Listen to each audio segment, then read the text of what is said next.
First off, I want to thank you all for coming. I know for some of the developers in the room, this is still a very early hour of the morning, especially considering all the evening festivities here at Ignite, so I appreciate those of you who are able to drag yourself in at the crack of dawn like this.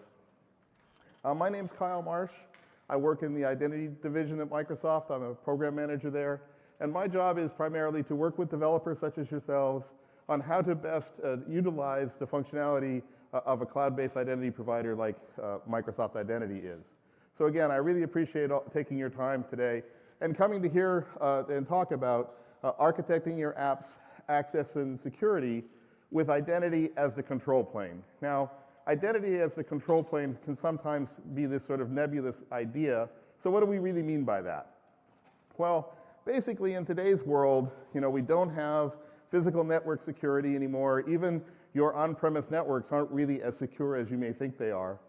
And we have to approach the needs of users and business in a very different way, right? Everyone's out all over the place, internal networks, external networks. They have a myriad of different types of devices. They have a myriad of different types of software architectures they use, on-premise apps, SaaS apps, mobile apps, etc. And how do you as a developer properly secure your applications and their access to information from that? Well, the answer is simply with your identity provider, right? The idea here is by using your identity provider, your application and the organization can decide who gets to do what, when they get to do it, and how they get to do it, right? And it's very important in today's day and age that they have that level of sophistication available to them. It may be all right for someone to work on sensitive financial information from a location that they know is on their network, for example. It may not be all right for them to do the same information from, say, an internet cafe somewhere where they have no idea what's really going on there. So the idea that your identity provider can help you really provide the right control plane for your applications. For developers, I see this as a simpler kind of model. You need to access users, right? You need to access as many users as you can. You want to reach the highest possible reach for your solutions, especially as ISVs. You want to be able to grow your business into a large enterprise, a large company in itself, and therefore you need access to lots of users. You also need to be able to access the resources that those users have associated, right? Maybe my email, maybe my information about me, but you need to access those resources so that you can build a really valuable solution for your customers, right? But the problem is you also have to access both those users and their resources in compliance with whatever policies and security requirements the enterprise demands. So this can get pretty hairy with respect to how do I really make sure that I'm following the right policies, and of course, every enterprise will have a slightly different point of view on what the policy should be. Hey, my information is, maybe I'm in the financial business, so my information needs to be very, very secure. Maybe I'm in an industry where it's not I don't need quite that same level. So these policies will vary from enterprise customer to customer. And that's where the identity platform is here to help. Our goal with our platform is to make it easy for you to address the largest number of users and the most valuable amount of information in a completely way that satisfies the policies of those enterprises. So just to fill in the gaps there, as far as users, sure, we have an enormous number of users in Microsoft Identity Platform. In our Azure Active Directory business side alone, we have 17.5 million companies who use us.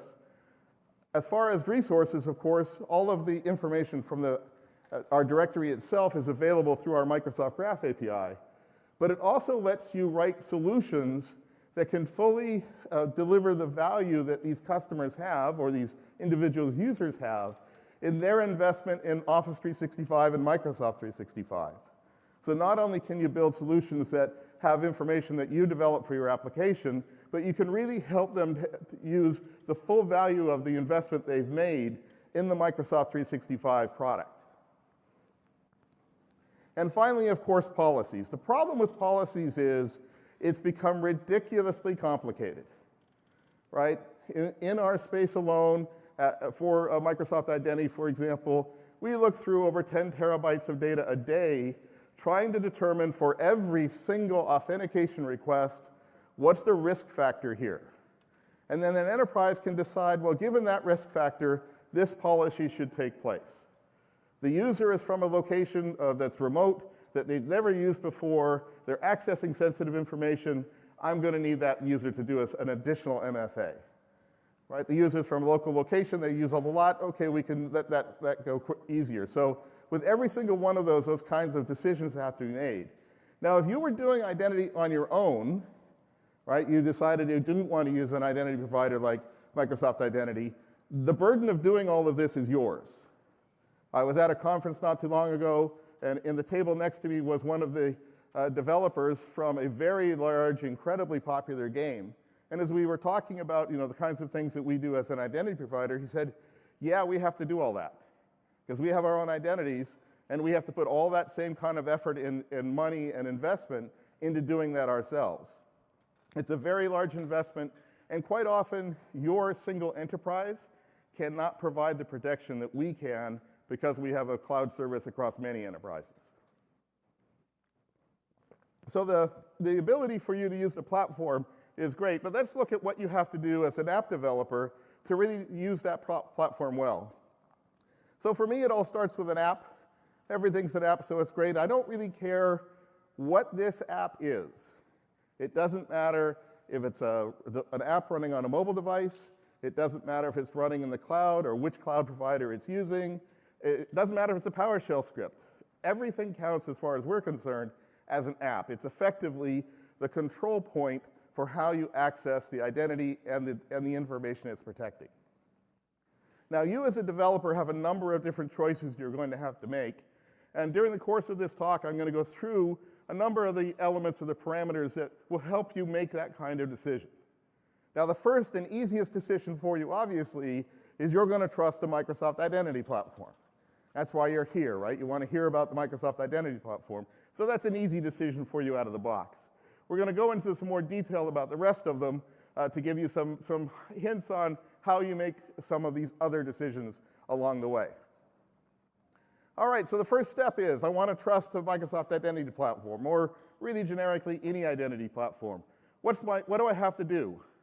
You have to create within our identity platform, you have an application object. You have to register your application.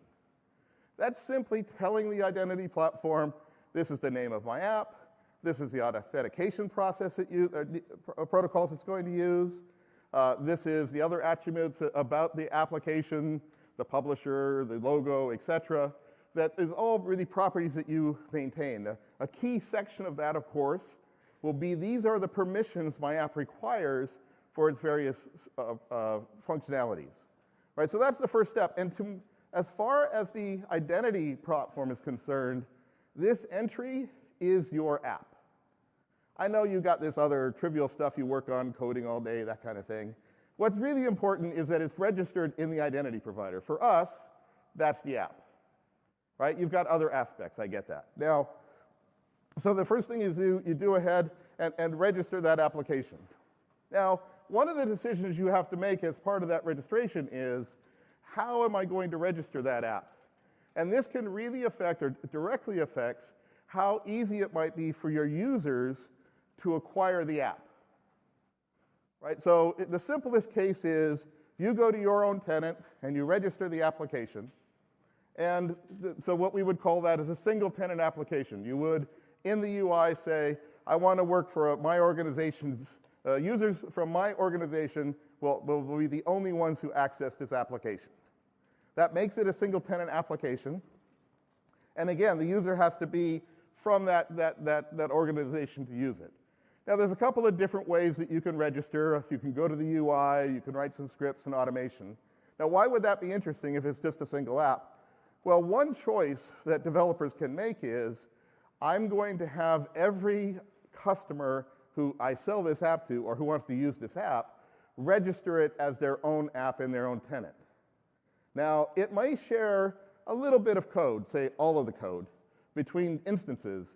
But as far as we're concerned, that's two different apps.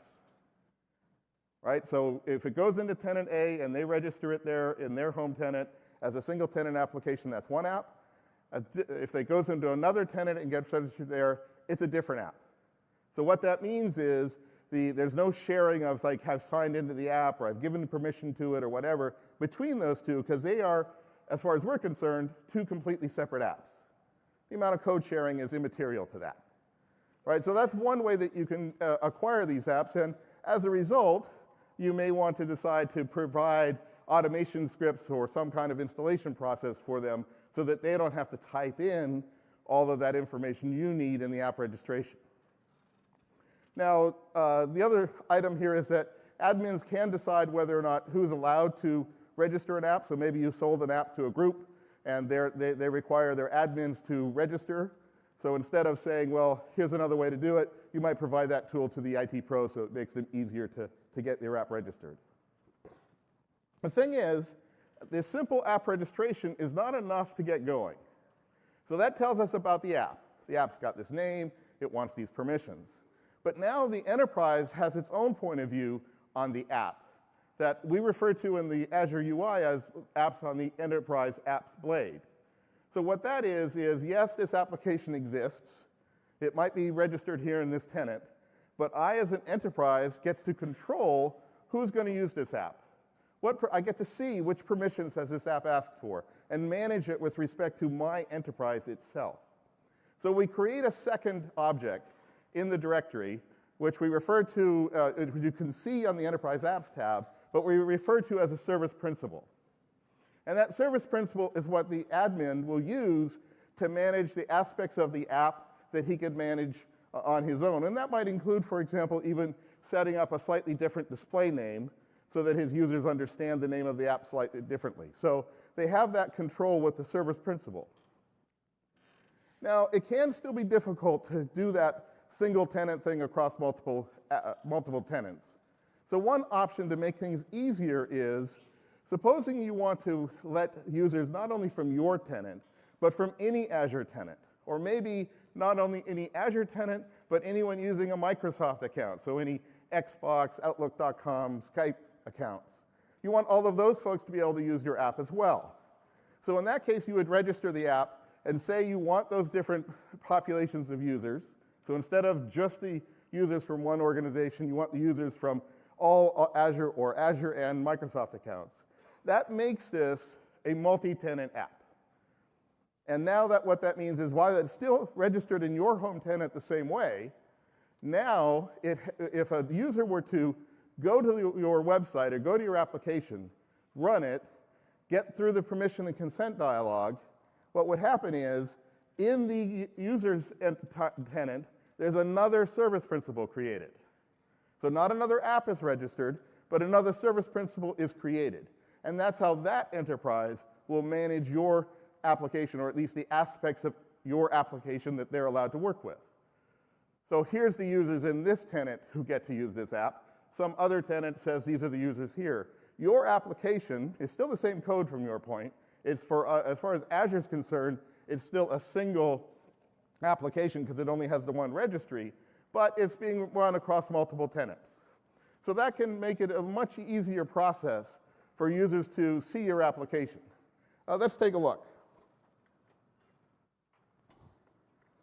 So here what you see is, so here are the registered apps for my tenant. You see I just have a handful of apps that I've registered here. And if I look at the enterprise applications, it's basically the same list, right? Because all of the apps that I have registered so far are MAR apps, and I've put them in this single tenant. Now what I'm going to do is I'm going to go to, as a non-admin user, just a separate user, I'm going to go to a site called Project Central. We talked about Project Central a little earlier this week in our other session. So here's a developer who's taken a bet and is using our V2 endpoint in production today. So I'm going to show you how I might, as a user, be able to acquire and use that app. So I'm going to go ahead here and log in. And I just will sign in as a non-admin user in this case. So because Project Central has asked for only a certain class of permissions we would call user permissions, and we'll talk about that a little later, my user gets a single consent option here. We go ahead and accept that. And it will go ahead and make that application immediately available. I jump right into their UI. So I have now just acquired this app and I'm running it. The app knows it's using me because I have my Microsoft account and so on. But if I look under the covers here and refresh our enterprise applications, we'll see now that there's a new entry for Project Central.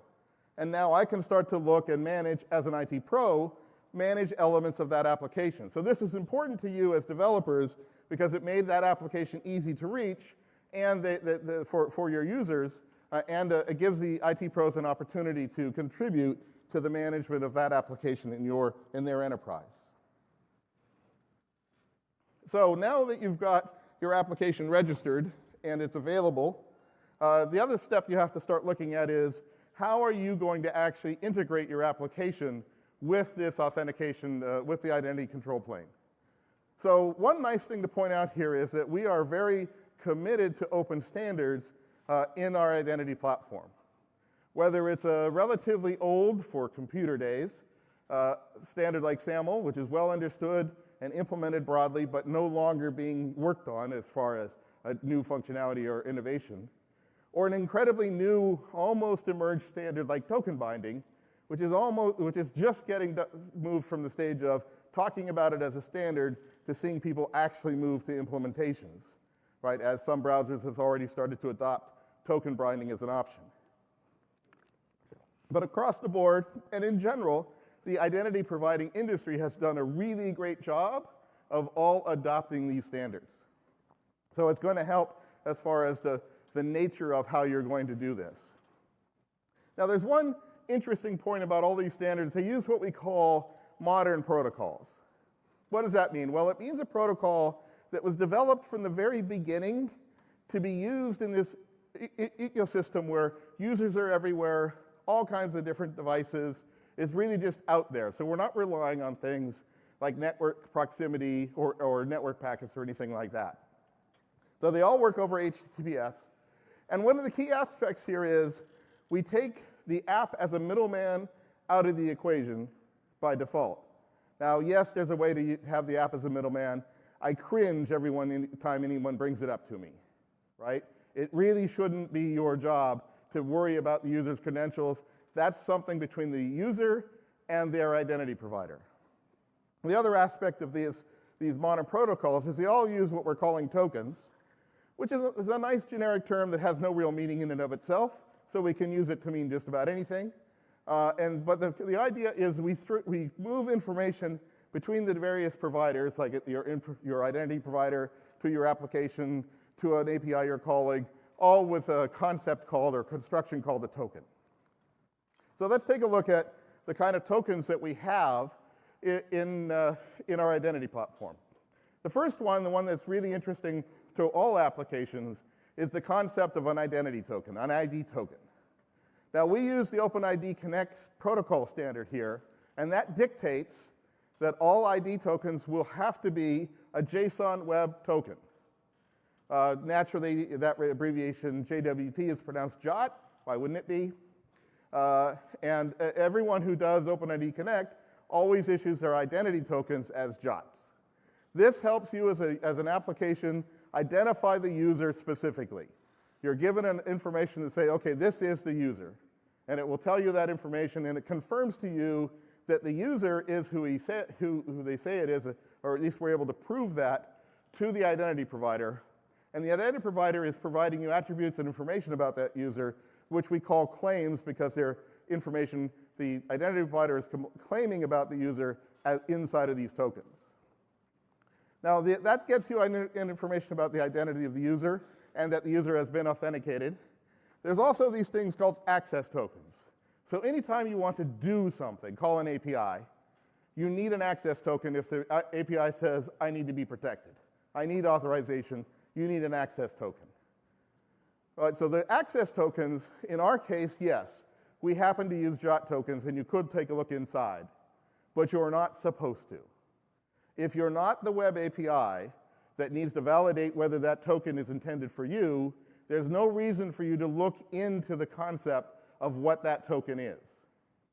Now, fine, we happen to use JOT tokens. They're easily understood, and you can go ahead and examine them. But I will tell you that lots of other identity providers don't do that, right? So what you may end up with is just a gibberish string that you won't be able to get anything out anyway. So don't build any of your applications relying on, I'm getting an access token from my identity provider, I'm going to dig some stuff out of that and use it somewhere else, because you're tying yourself into the particular implementation of that identity provider, because the standards don't say what an access token has to look like. Now, access tokens are issued for a particular amount of time. They expire, and the most secure way of getting a new access token and not bothering the user for additional interaction is to use what we call a refresh token, which works in a few of our what we call flows in terms of the protocols.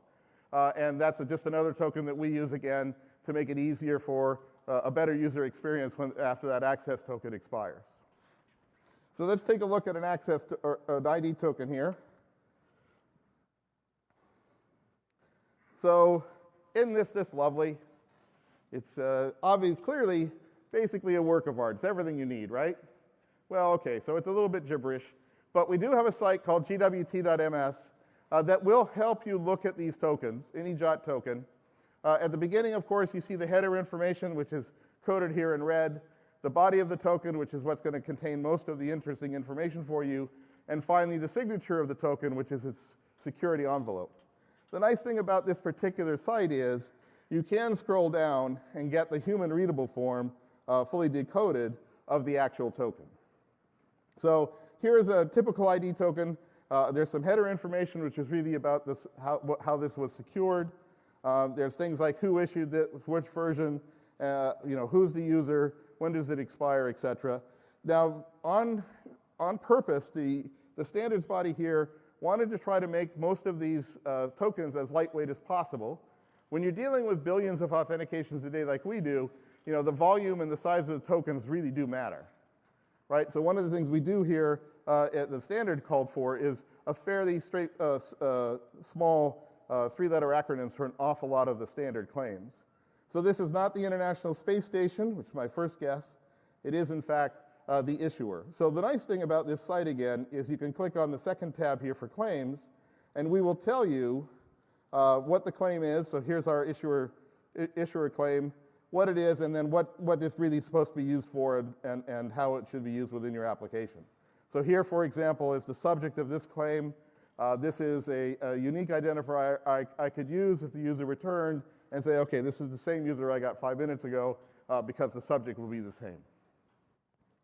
So we use the claim process or the claim-based tokens to drive all of our authentication and authorization. So let's get back to the app. So I'm going to go through a fairly typical way of accessing and being able to get to this information. We've been talking a lot this week about our MCell.js as its feature complete. So I'm going to go through a flow that would be used, for example, for a user who's sitting in front of a browser-based application that is where all of the calls for the application will be made with basically HTML, HTTP requests and not with multiple pages. No, the code is not running on a middle-tier server somewhere. So great, the application is going to call an API because that's what they do. But of course, some APIs are sensitive. If you have an API that gives you all of my email, the person who made that API better make sure that it gets properly authorized. They don't want everybody calling my email. So from there, what happens is the application now has already made a decision. I'm working on behalf of a user.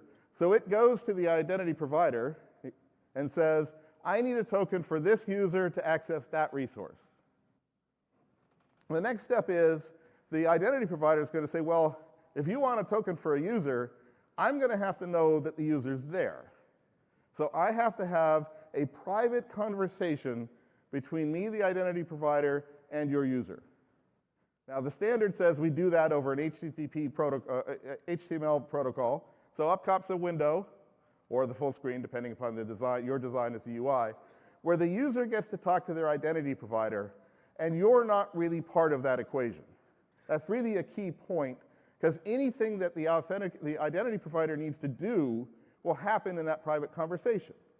Hey, who are you? Well, here's my username and password. Well, that's not good enough right now. Those complicated policies I talked about a minute ago say you have to do a multi-factor authentication. Or you know what? We've actually determined that your identity has been compromised already, and therefore you're going to have to go and reset your password because this is no good anymore. Right? So that's a conversation that at any opportunity the identity provider is going to have with the user. Right? So, and that's not part of your, that's not part of your work. Assuming that step has passed, the user has identified itself and proven their identity to the identity provider well enough, they're going to issue an access token to your application. So they're going to give you an access token. Now, as part of the relic of the conversation that just took place over an HTML UI, there will also be artifacts stored within that concept that they can use should the conversation have to pick up again. So this actually drives a lot of what we would refer to as single sign-on. The next time, if I come back to the same, if I am a different application and I come and ask the identity provider for a token for a resource for that user, especially say it was the same resource, I don't have to do it again because the artifacts, the cookies that are sitting in that session will already have established that I had a conversation just a moment ago with the identity provider. So that's how we tried to make it a better user experience, and that's why we call it single sign-on, because it not only would mean the next time I come back here, all of that information would instantly flow, but if another app were to come in and use that same HTML conversation, the user wouldn't have to do it again. So while you don't have to manipulate these cookies yourself, that's the underlying way of how this works. Then when the app goes to call the API, and it says, okay, I need authorization, it can provide the access token. And then from there, of course, the API call takes place. So while this is a real quick whirlwind pass through what we would call an implicit grant flow, there's a lot of other flows out there. So let me just take a look here. I'll encourage you, because it's a relatively short session, we've just updated all of our documentation. We have a whole new identity developer Microsoft Identity Platform set of documentation here.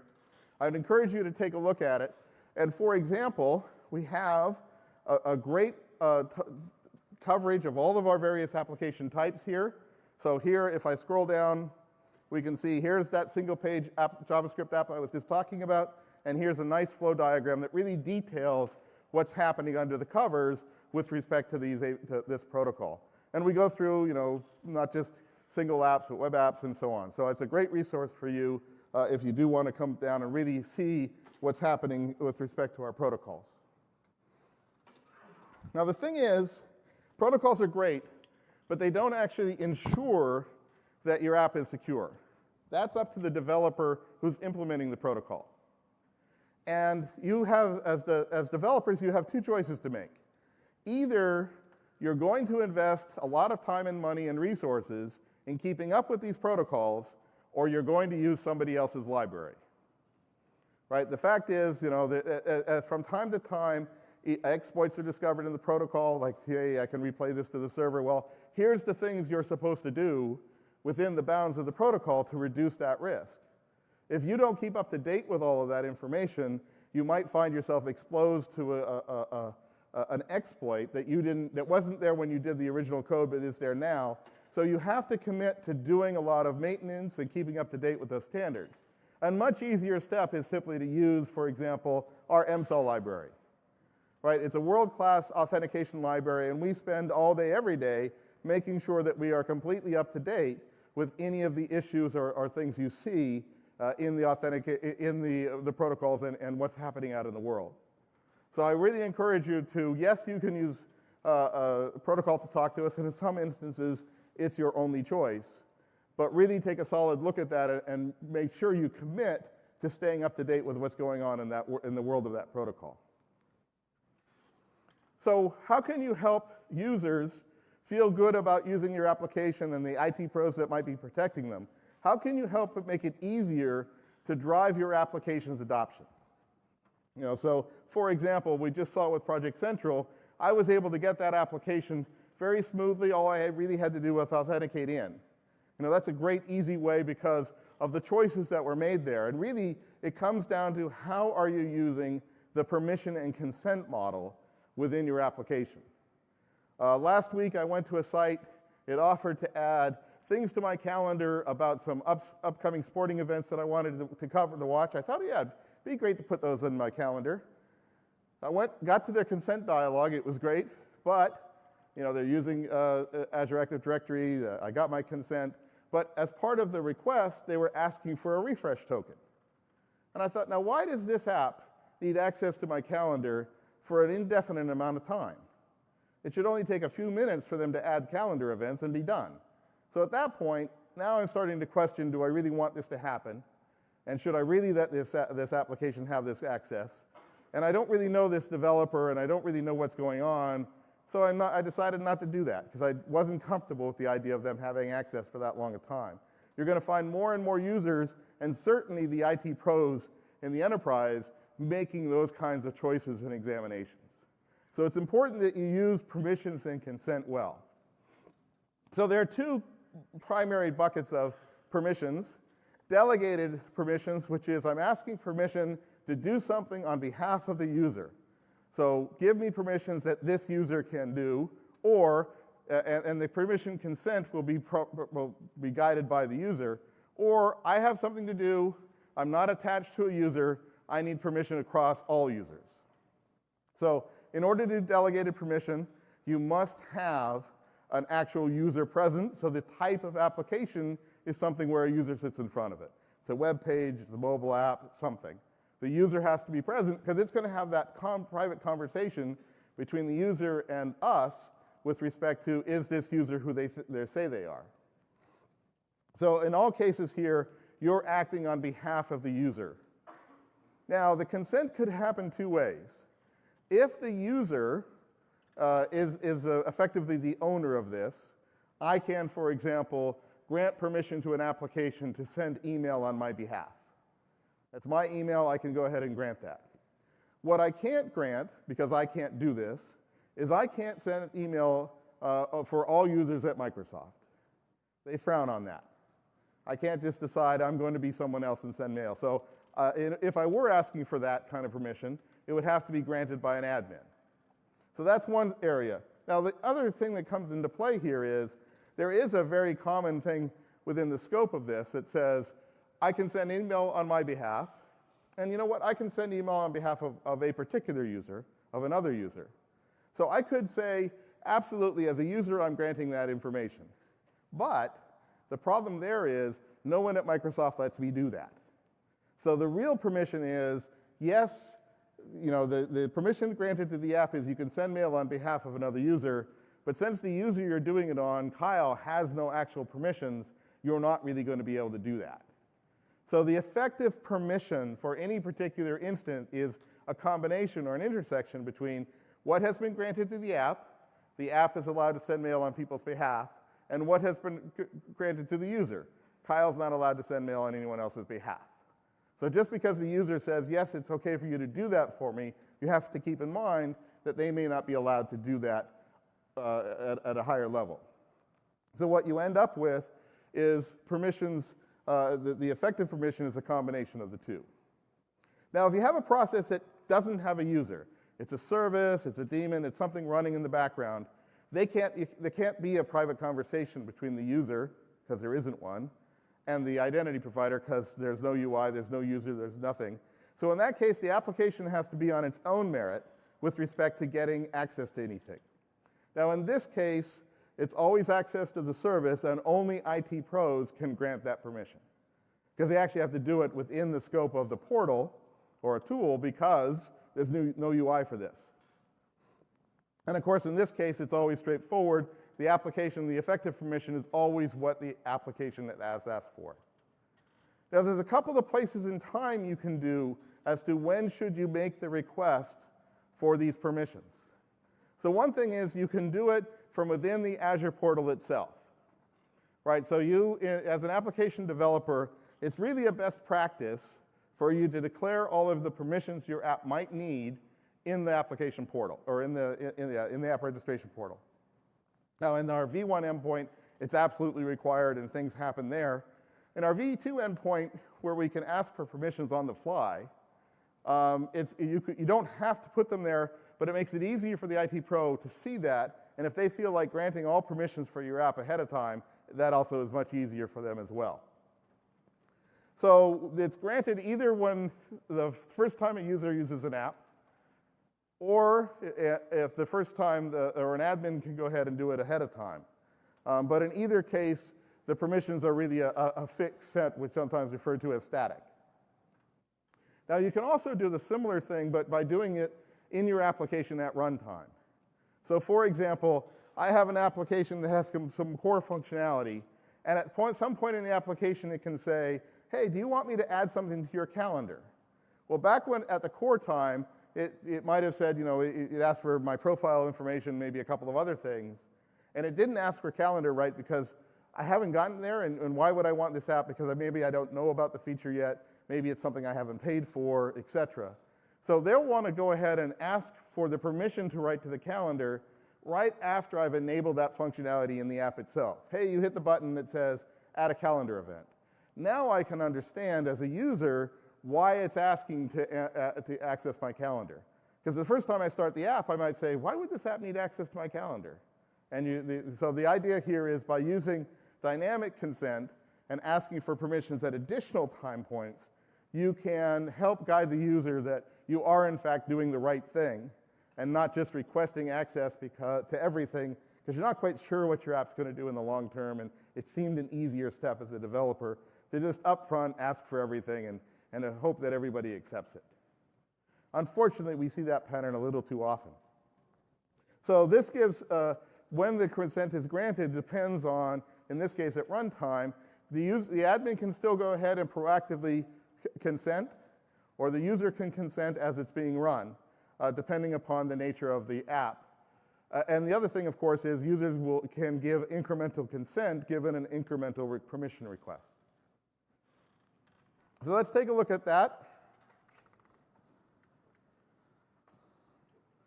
So I'm going to go back to our friends at Project Central here, or go back here to my enterprise apps and do a refresh. So there are a couple of things that I can do as an admin here to start looking here. One of the things I can do is look at the Project Central application, and I can see how many users have looked at. What's really interesting for a lot of enterprise admins now is to look at, well, what permissions exactly has this application asked for? So here, I can look here, it hasn't asked anything that required admin consent. And of course, we already know that because the application found its way into my directory without having had the admin accept it. An admin could set a switch and says, nope, they're not allowed to do it that way. But in this case, my test tenant lets it happen. So the app's already here. We know it came in through user consent. They must not be asking for admin 1. And if I look at the user consents they've actually asked, the IT pro can look here, see what the consents have been asked for. They can get details on what that consent really is.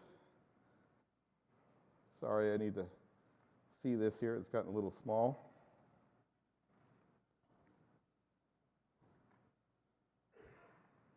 So here I can see the details of any particular permission that's been permission that has been asked and the consent that's been granted.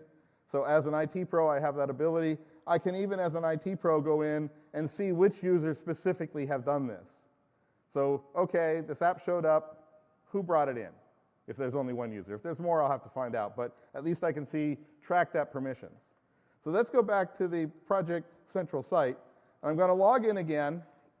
Now this time, since I'm already in this browser and I've already been using my Azure portal, clearly I'm already signed in as me. So there was no username password prompt here because single sign-on says you're already signed in. But I personally have not consented to this application. So I don't get a sign-in, but I do get a request for consent and permission. Now, since I'm an admin in this portal, in this tenant, I also have the option here of going ahead and saying, yeah, I just wanted to look at this. I'm going to consent for all users on the organization right now. Now, if this is the first time I've seen this app, that's probably not my first choice. I'll probably not accept for everybody, and I'll just run the app on its own. Once I've gone through the app a little bit, I might come back to my portal page here and decide, yep, this is good. I'm going to do it here and grant consent. So they have a couple of opportunities to say this is the right time to say everybody in my tenant can use this app. It may not be the first time it comes in, which they had the opportunity on that consent prompt, but it may be a little later so they can go to the portal and do that. Right? So all of this is to make it much easier for your applications and smoother for your applications to find acceptance and performance and adoption in tenants. So the most widely deployed applications, third-party applications, in our identity platform today are the ones who use a model very similar to what Project Central did. They find their way into tens of thousands of companies simply because they do a great job of asking for user consent and working that through. Right? So our most broadly deployed apps are the ones who do that model well. So we do have some published best practices here. I encourage you all to take a look at it. There are some other pieces here that are also important. We now provide a terms of service and a privacy statement option so that every developer can do this. This helps you stay compliant. And we will start, we already are, highlighting to users any application they have that has not filled in these two. So the user will see on the consent that this application has not provided a terms of service or privacy statement, so that when they're making that consent decision, that may help guide them as to whether they actually want to consent to the permissions the app is asking for. And remember, you really want to make sure you do a thoughtful job of exactly how you want to do request permissions and consent. It can really help smooth the adoption and the pickup of your app. Because I have a number of partners come to me, customers, it's like, this app is asking for this permission. Why would I want to let them do that?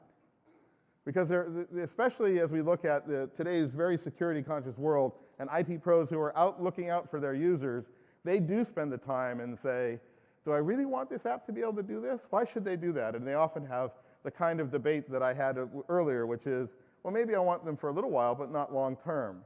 Or maybe for some users and not others. So to make a smoother adoption of your application, I encourage you to spend time and really look at those choices you need to make. What permissions do I really need to ask for? When should I ask for those permissions? What's the best user experience? Right? If we do dynamic consent, for example, let's not ask for it for every page. Maybe there's 5 or 6 permissions I need at core, and 1 or 2 I might need on demand, depending upon the nature of the use. So spend some time really thinking about your application and its use of the permission and consent infrastructure that we have in place.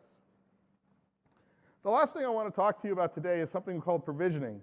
Every application tends to need to understand the user over and above their identity that we provide. So if I have a travel application, I need to know about this user, what groups they're in, what policies of travel. He gets to fly first class, or he's Kyle and he has to walk. You know, there's different levels of service that I'm allowed to do and so on. So every application tends to need to know that. There are 2 approaches here. If you're a line of business developer, you should just be calling our Microsoft Graph APIs. It gives you access to all of the information you need through the Microsoft 365 environment, so you can simply go ahead and get the information you need to set up through the Microsoft Graph API. If you're a third-party ISV who's trying to sell this product as widely as possible, which all of you are, because you're in business to do that, we really encourage you to implement a SCIM service for your application. What that is a new standard SCIM that allows us as identity providers to call and give you provisioning information. For example, a user gets added to Azure Active Directory, and now the user will be added into your application ahead of time, groups, etc. All of that happens through a standard interface now, so that all of the identity providers, not just us, but everyone else in the identity business, would be able to provision your app without the alternative, which is we all have to learn your APIs and make sure we do them right, and so on. So that really slows the value to a lot of our customers and your customers. So I really encourage you, if you are an ISV, that you implement a SCIM layer for your solution. So there are plenty of other sessions here at Ignite from our group. So I encourage you to look at them. Obviously, we're toward the end of the conference on Thursday, but the recordings will eventually make it up somewhere, I'm told. And I encourage you to take a look, especially the Tuesday session with the longest possible title I've ever seen at a conference. That's our session specifically on our MSOL and V2 library work and where the state of that and how we're doing with that. Also, we do have some resources available to you. I would encourage you to take a look at this. If any of you are actually already using our platform, and especially if you're doing anything in our new V2 MSOL world, I would really appreciate it if you could help us out on our quest to make sure that we're doing the right thing for you by filling out our survey at the bottom. It also gives you an opportunity. Today I showed you our preview portal in the app registration. I'm sorry I forgot to mention that. You did see the banner. As that moves to public preview, there's a place there for you to sign up for it. All right, with that, I'm actually out of time. I'll be around for questions, but I appreciate everyone's time. Thank you very much.